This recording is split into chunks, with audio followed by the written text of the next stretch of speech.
Huku uchaguzi mkuu wa mwaka 2027 ukiendelea kubisha hodi, vinaendelea kushuhudiwa katika kaunti ya Bungoma, maafisa wa polisi wakitakiwa kuwajibikia jukumu lao ipasavyo.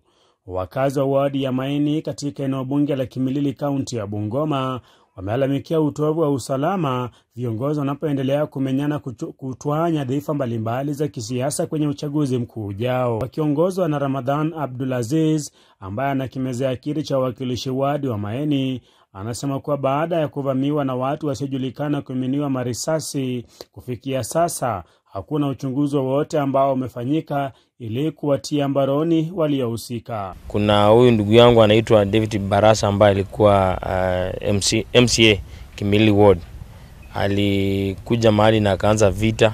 Wakati tulijaribu kujitetea, aliumiza ndugu yangu mmoja, kijana wangu anaitwa Tekno, mkono ikavunjika. Alafu si kwenda kuripoti, tuliandikisha. Baadaye OCS anakuja tu mwendo saa 1 ananichukua ati nimehitajika Bungoma. Nikimuuliza naenda Bungoma kwa nani? Kwa sababu aliniambia tutatumia gari ambalo si za serikali, na mahali penye nilikuwa napelekwa mimi sikuwa najua naenda wapi. Sasa kuuliza hivyo, mimi nikakuwa na uoga, nikapiga masimu, watu wa Kimilili wakakuja station wakajaa. Nimetuma huko lawyer wangu leo, county commander anakataa, anasema yeye hana ripoti yote kama hiyo na hajaniita. Sasa nataka kuuliza OCS wa Kimilili alikuwa ananipeleka wapi, na mbona maisha yangu imekuwa yenye hatari sana. Nikienda matanga nasumbuliwa sana, naletewa goons, wanapiga watu, mwisho wanasema ni mimi.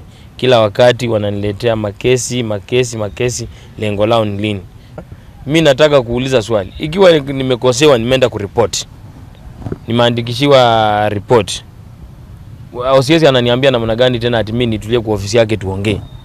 Si nikishamaliza kuandika report nafaa niende nitafute matibabu, maana pia mimi niliumizwa. Lakini OCS ananiambia nikae kwa ofisi yake.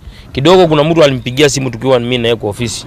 Nikisikia akimuuliza huyo jamaa kwa wapi, akasema tuko naye kwa ofisi. Akasema toka nje kidogo. Alienda kaongea kwa simu kwa muda kama dakika 10. Kurudi ananiambia ati ameambiwa nilete Bungoma. Niliambiwa nilipe shilingi 40,000 maaskari waende Nairobi wapeleke yale magomba ya marisasi.